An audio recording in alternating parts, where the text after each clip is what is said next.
Azul marino, más que un simple horizonte, un lugar lleno de secretos donde los expertos muestran la realidad. Distinguido auditorio, los saludamos con el agrado de siempre y les damos la más cordial bienvenida a nuestro programa semanal Azul Marino, programa que con gusto llevaremos hasta sus oídos a través de Radio Universidad. Los invitamos a que participen con nosotros marcando al teléfono 259-2280 y a través de las extensiones 8280 y 8580 desde el interior de la universidad. También nos pueden seguir por Facebook en Azul Marino Radio y por el portal de Radio Universidad www.radio.uson.mx. Nuestro correo electrónico es azulmarinoradio@gmail.com y está a sus órdenes para que nos hagan llegar sus comentarios, sugerencias y preguntas. Nos acompañan en la conducción Lourdes Juárez Romero, Amabel Ortega Rivera y su servidor Manuel Grijalva Chón. Este programa es producto del trabajo colaborativo entre la Estación Regional del Noroeste de la UNAM, del Colegio de Oceanólogos de Sonora y de la Academia de Ciencias del Mar del Departamento de Investigaciones Científicas y Tecnológicas de la Universidad de Sonora. Tendremos para usted información referente a los océanos, las áreas continentales y de las áreas de transición tierra-mar a través de las diferentes secciones del programa y en la entrevista con el invitado del día. Los invitamos a que se queden con nosotros, ya que en estos momentos iniciamos con nuestra primera sección.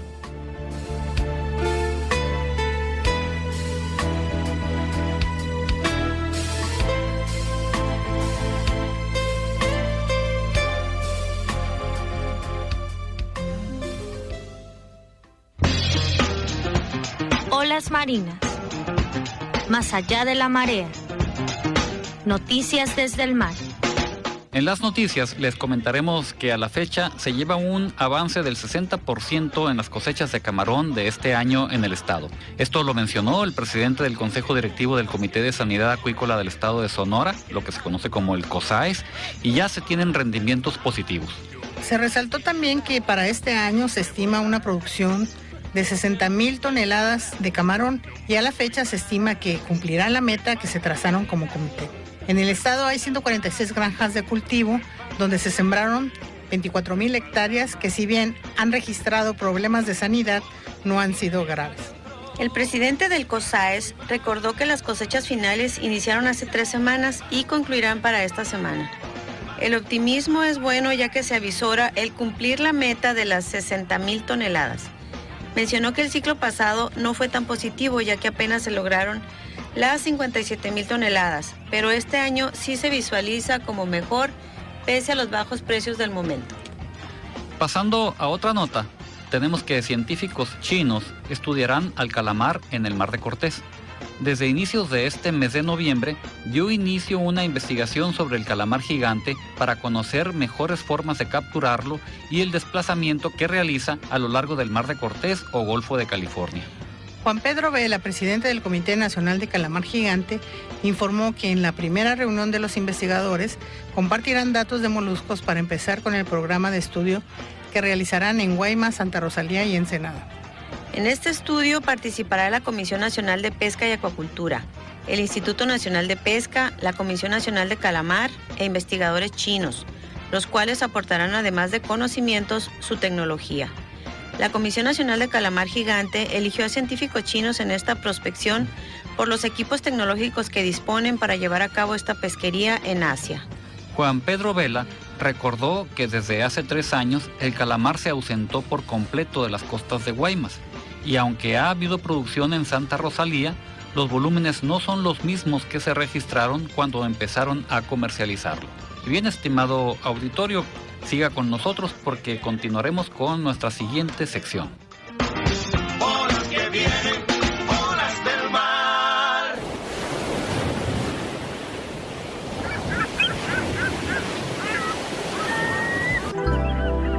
La entrevista desde la playa.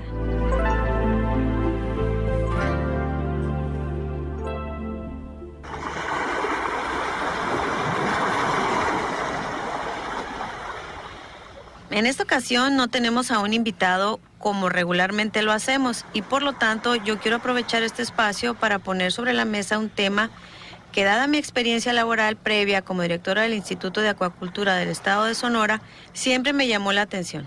Me refiero a las enfermedades de moluscos. Para charlar sobre esto, tenemos aquí a nuestro colega Manuel. Él está bien empapado en este tema, ya que es una de sus especialidades. Así que, Manuel, sácanos de la duda. ¿Se enferman los ostiones? Bueno, Lourdes, pues veamos tu inquietud. Mira, los ostiones son seres vivos, ¿no? Y por lo tanto no están exentos de enfermarse. Pero por supuesto, pues no nos van a decir que les duelen las branquias o que tienen un espasmo en la cámara gástrica, ¿no? Por decir algo, digamos, hasta chusco. Pero hay signos de que algo pudiera estar pasando, como por ejemplo un retraso en la tasa de crecimiento. Recordemos que estamos hablando de una especie de cultivo, ¿no? Y hay un seguimiento en su crecimiento. O bien que se presentaran altos niveles de mortalidad en el cultivo. Claro que en esto de las enfermedades de moluscos, pues también hay que considerar a los moluscos silvestres, los que están de manera natural en un ecosistema dado. Es decir, si nosotros vamos al estero La Cruz, aquí a un lado de Valle de Aquino, pues es lógico que hay almejas silvestres, hay patas de mula, hay muchas almejas, los que se conocen como almejas playeras, etcétera, que de manera natural pues han estado ahí por miles o millones de años. Manuel, ¿y qué podría originar estas enfermedades en los moluscos? Básicamente lo mismo que puede enfermarnos a nosotros. Es decir, los moluscos también son susceptibles de ser infectados por bacterias, por protozoarios, por virus, así como nosotros nos enfermamos pues por algún patógeno. Hay que considerar que hay patógenos que están acoplados a la biología de los moluscos, es decir, patógenos que son específicos para este grupo de animales. O sea que lo que estás queriendo decir es que si un ostión trae una patología particular, nosotros no nos enfermaremos si lo consumimos. Bueno, en parte es cierto, solo en parte. Y esto porque hay protozoarios o virus que son mortales para los moluscos, especialmente en sus etapas tempranas de desarrollo, digamos en la fase larvaria o en la fase juvenil. Si nosotros consumimos ostiones con un protozoario, por ejemplo, del género Perkinsus, lo que provoca en los ostiones lo que se conoce como la enfermedad de Perkinsosis, a nosotros no nos pasará absolutamente nada. Hay un virus herpes que es exclusivo para moluscos. Este virus se llama herpesvirus de ostreidos tipo 1. E igualmente, este virus es inofensivo para nosotros, pero puede ser mortal para el ostión.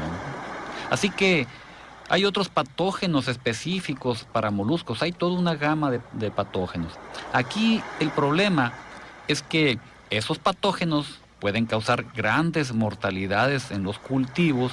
¿Y eso qué significa? Pues simplemente una gran pérdida económica para el acuacultor. Ahí está, digamos, la calamidad de este asunto. Ahora bien, tenemos la otra parte. Ciertamente puede haber un riesgo de enfermarnos si consumimos moluscos con otro tipo de patógenos. Por ejemplo, grandes cantidades de bacterias coliformes. O bien con moluscos expuestos a algún tipo de florecimiento algal, o lo que antes se conocía como marea roja. Pues Manuel, este último punto que dices de la marea roja es muy interesante y la gente siempre se pregunta qué pasa con esto de las mareas rojas. ¿Nos puedes decir cómo es que es peligroso un molusco expuesto a marea roja o como dices, a un tipo de florecimiento algal?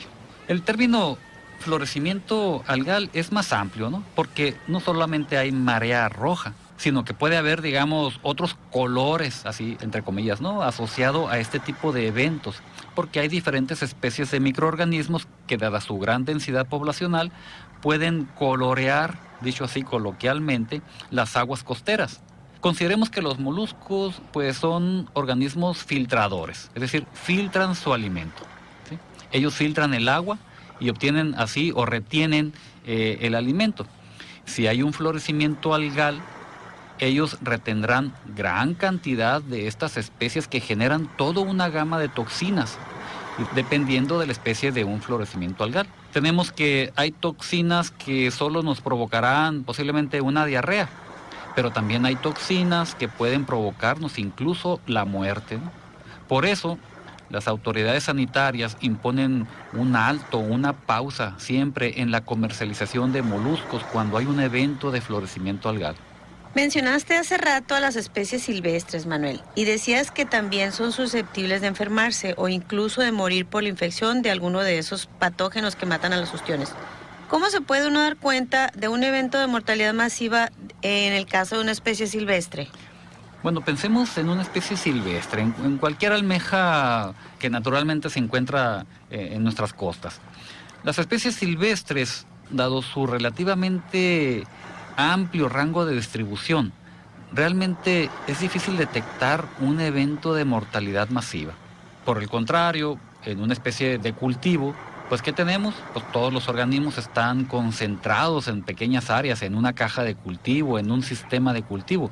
Y ahí la mortalidad masiva pues es muy evidente porque el acuacultor que los está cuidando, está al pendiente de ellos, pues se da cuenta cuando hay un evento de mortalidad que mató pues a la gran parte de su producción.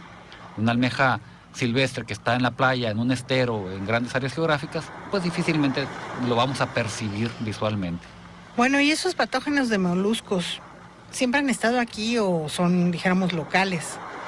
Te pregunto porque, por ejemplo, en el camarón se ha dicho que algunos de esos patógenos han llegado desde Asia.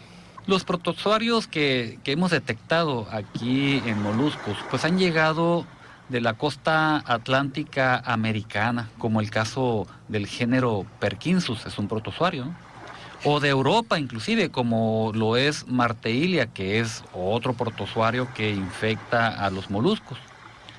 También del herpesvirus, de este virus herpes exclusivo de moluscos, hay una variante que es muy virulenta, es decir, causa altísimas mortalidades en los moluscos.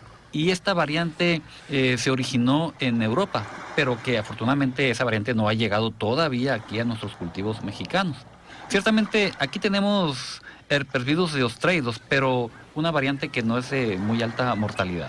Ahora bien, ustedes quizás se pregunten cómo es que llegaron esos protozoarios que vienen de Europa o que vienen de la costa atlántica de América. Pues simplemente a través del intercambio o traslado de organismos que se dio o que se hacía antes de que hubiera una reglamentación estricta para mover organismos de aquí para allá o de allá para acá, ¿no? Ahora, dado los problemas de los patógenos a nivel pues prácticamente mundial, hay normas muy estrictas para cambiar organismos vivos o incluso muertos, congelados, de una localidad a otra, para evitar precisamente la diseminación de patógenos de un lugar a otro. Y estas normas estrictas de movimientos de organismos, pues no solamente son exclusivos para los moluscos, ¿no? También hay normas muy estrictas para crustáceos, para camarones, pues principalmente, que es el principal crustáceo que se cultiva, o inclusive para peces, que también pues puede haber traslado, ¿no?, de organismos como reproductores, por ejemplo, o como simplemente productos ya para el consumo humano directo. Pero podríamos decir que no nada más para peces y moluscos, sino para toda clase de animal y plantas, ¿no? Claro, sí, que claro. Son las especies invasoras, por eso las... ¿Sí? Cuando traes plantas dicen, ¿y qué trae? No, cuando vienes del sur. Los árboles de Navidad, por ejemplo, ¿no? Todo. O cuando introducen animales escondidos, pajaritos o lagartos exóticos, ¿no? Sí, lo que pasa es que estas reglamentaciones para especies marinas llegaron más tardíamente que las regulaciones para otro tipo de organismos. Bueno, Manuel, ¿y desde cuándo empezaste a incursionar en esta cuestión de las patologías de moluscos? Pues precisamente desde los eventos de altas mortalidades masivas de ostión que se dieron aquí en el estado por allá a mediados de la década de los 90. Como ese problema de las mortalidades requería una búsqueda de la causa, pues mi participación complementó los estudios patológicos que estaban involucrados en ese proyecto multidisciplinar y multiinstitucional. Por una parte, la doctora Reina Castro cubrió la investigación a nivel histológico y yo a nivel molecular para confirmar a los tipos de patógenos presentes aquí en los cultivos de ostión del estado de Sonora. Y hemos encontrado a estos patógenos no solamente en el ostión japonés, que es el que todo el mundo conoce, también los hemos encontrado a estos patógenos en el ostión nativo, que es otra especie que no se cultiva tanto aquí en Sonora, pero sí es muy importante, digamos, de Sinaloa hacia el sur. Y que también se conoce como ostión de placer, e incluso hemos encontrado a estos patógenos en las almejas silvestres que tenemos aquí en el estado. Y Manuel, ¿actualmente tienes algún estudio en puerta o estás trabajando en algo en proceso? Sí, estamos a punto de iniciar un estudio de la dinámica de este virus herpes exclusivo de moluscos en la laguna costera La Cruz, que tenemos aquí pues a un lado de Bahía de Quino. Y lo que queremos es tratar de ver el acople entre los niveles de incidencia de este virus en el ostión japonés, que es la especie exótica de cultivo, y también en otras 2 especies de moluscos que son nativos de aquí, de esta parte del Pacífico americano. Esto lo complementaremos con la búsqueda del virus también en agua y en sedimento de la laguna, además de un estudio de genotipos para ver si hay diferentes cepas virales de esta especie de virus y si hay alguna relación de preferencia entre esas cepas virales con los moluscos que nosotros vamos a analizar. Pues Manuel, creo que mi duda inicial me la aclaraste muy bien, y con las dudas de Amabel y las respuestas que diste, espero que a nuestro auditorio le haya quedado claro que los moluscos pues también se enferman, y que para que nosotros no nos enfermemos hay que poner atención a las recomendaciones de los servicios públicos de salud y a las instancias que se encargan de vigilar los posibles riesgos sanitarios en los alimentos. Estimado auditorio, siga con nosotros para pasar a nuestra siguiente sección.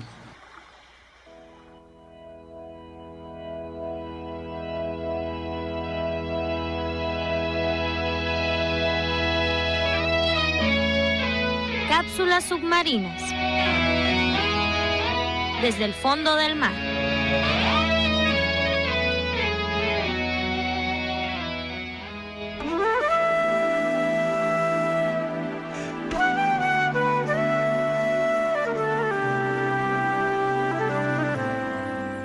Casostrea es un género de moluscos bivalvos de la familia Ostreidae, conocidos vulgarmente como ostiones, estrechamente emparentados con las ostras. Son ampliamente aprovechados por el hombre como alimento por su alto valor nutritivo y debido a la facilidad con que se obtiene y los múltiples métodos para lograrlo, desde la captura a mano hasta grandes cultivos ostrícolas. El ostión se distingue por presentar una concha de forma irregular y asimétrica, cuya cara exterior es áspera y oscura, contrastando con la interior, que presenta una superficie lisa gracias a que el carbonato de calcio se transforma en una sustancia iridiscente llamada nácar. La relevancia del ostión como fuente alimenticia se basa en la alta fecundidad de este molusco, que puede llegar a producir hasta 60 millones de pequeños huevos, lo cual le otorga un enorme potencial para su explotación industrial. Su importancia en la alimentación se debe también a la versatilidad que tiene en la cocina, pues admite numerosas presentaciones. Puede servirse como ostión fresco, guisados, ahumados, en vinagre, enlatados, secos, en su concha y tantas más como lo dicte la inventiva. Los mayores productores de ostión en el mundo son Japón, Francia, Chile, Estados Unidos, España, Perú, México y Australia. Los métodos de cultivo son muy variados y se dividen en 3 grupos principales: el método de cultivo de suspensión, el cultivo de fondo y en ramadas o camas. La inocuidad en moluscos bivalvos se define como la característica que estos deben poseer de estar libres de cualquier material extraño que represente un peligro para la salud humana, asociado a su consumo. Esta característica puede verse afectada durante la producción y cosecha por las siguientes fuentes de contaminación. Las fuentes naturales son los contaminantes inherentes al ambiente donde se genera el producto primario.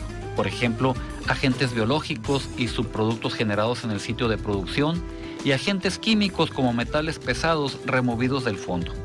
Además existe la contaminación de origen humano, que es generada por uso de agroquímicos, como fertilizantes, plaguicidas, productos veterinarios, entre otros, que pueden ser transportados por ríos, vientos, corrientes marinas, etc. La descarga de aguas de desecho pueden llevar patógenos humanos a las áreas de producción y práctica de higiene deficientes durante la cosecha, que ocasionan contaminación del producto. Asimismo, puede presentarse contaminación durante el procesamiento del producto en cualquiera de los siguientes eslabones de la cadena de producción: recepción del producto primario, industrialización, transporte, comercialización y distribución. Los moluscos bivalvos son especialmente propensos a transmitir virus y o bacterias entéricas patógenas debido a que las aguas en las cuales crecen pueden encontrarse expuestas a contaminación por materia fecal transportada con descargas de aguas negras o por infecciones que tiene el personal que atiende la granja ostrícola. De igual manera, el proceso de filtración que realizan los moluscos para su alimentación favorece la acumulación de virus en su sistema digestivo que son difíciles de eliminar aún durante los procesos de limpieza o depuración de los mismos. Aunado al anterior, el consumo de estos moluscos es frecuentemente crudo o ligeramente cocido, por lo que la probabilidad de infección es alta. Y ahora vayan por lápiz y papel porque seguimos con especies marinas, la hora de las recetas.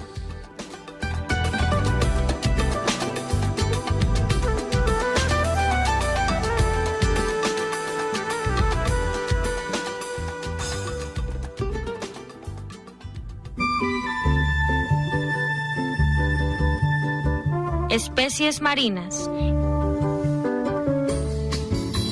El sabor de los océanos. Hoy les tenemos una sabrosa receta de caldo sudador. Manuel, dinos qué es necesario para esta receta, por favor. Bueno, para 4 personas vamos a ocupar 1 kilogramo de pescado en trozos, 2 cucharadas de jugo de limón, 1 cucharada de aceite, 1/4 de taza de cebolla picada, 4 dientes de ajo picados, 4 chiles verdes picados, 3 zanahorias peladas y picadas, 1 taza de ejotes limpios y en trozos, 1 taza de chícharos, 1 papa grande pelada y picada, 4 cucharadas de puré de tomate condimentado, 3/4 de taza de salsa picante, 1 cucharadita de orégano, hierbas de olor que pueden ser laurel, tomillo y mejorana, y sal y pimienta al gusto. ¿Cómo se prepara? Primero lavamos el pescado y lo secamos con toallas de papel. Luego bañamos con el jugo de limón, sal y pimienta. Y reservamos. En el aceite freímos la cebolla, el ajo, el chile, las zanahorias, ejotes, chícharos y papas. Cocinamos por unos 5 minutos removiendo. Agregamos el puré de tomate, la salsa picante, el orégano y las hierbas de olor. Sazonamos con sal y pimienta y agregamos 5 tazas de agua y tapamos para dejar cocinar hasta que las verduras estén suaves. Pasado este tiempo agregamos el pescado y volvemos a tapar y cocinamos otros 10 minutos más. Ya que está listo, lo servimos caliente.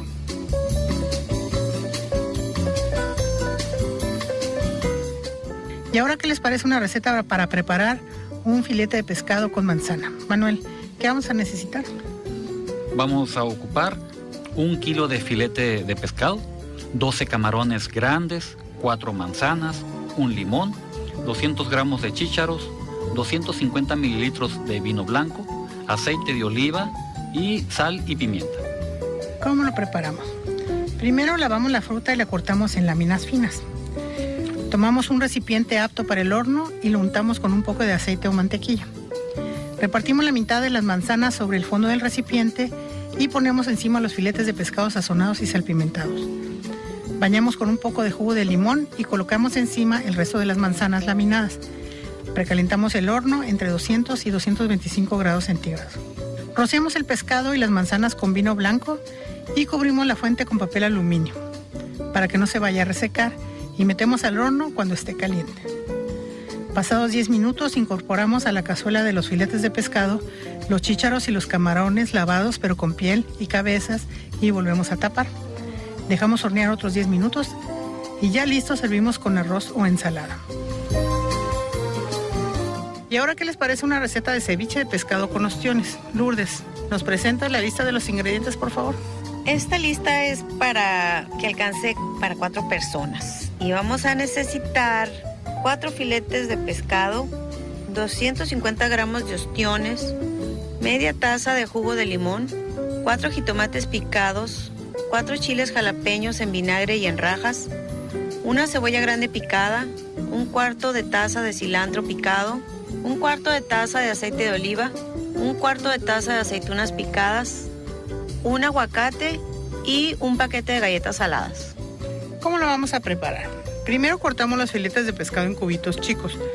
Los colocamos en un tazón con los ostiones y vertimos el jugo de limón y dejamos reposar alrededor de 30 minutos en el refrigerador. Después agregamos el jitomate, los chiles jalapeños, la cebolla, el cilantro, el aceite de oliva y las aceitunas. Mezclamos bien y refrigeramos hasta servir. Los puedes acompañar con el aguacate y las galletas saladas. Si no estuvieron preparados con lápiz y papel y desean cualquiera de estas recetas, pueden escribirnos a nuestro portal de Facebook Azul Marino Radio o a nuestro correo electrónico azulmarinoradio@gmail.com y con todo gusto les proporcionaremos la receta que ustedes nos soliciten.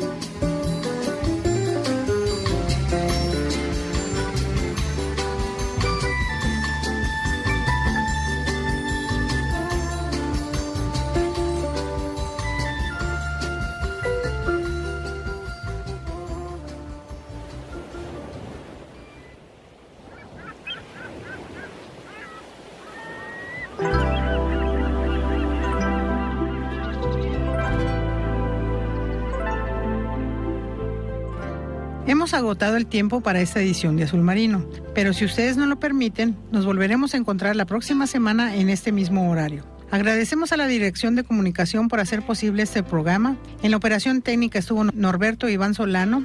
En la conducción estuvimos Manuel Grijal Bachón, Lourdes Juárez Romero y su servidora Amabel Ortega Rivera. Los recursos terrestres y marinos no son una fuente inagotable. Por eso la intención de Azul Marino es llevarle noticias e información que sirvan para fomentar la cultura del cuidado y del uso responsable de nuestros recursos. No olvides que los océanos y la tierra son fuente de vida, por lo que cuidarlos es tarea de todos. Que tengan un buen día.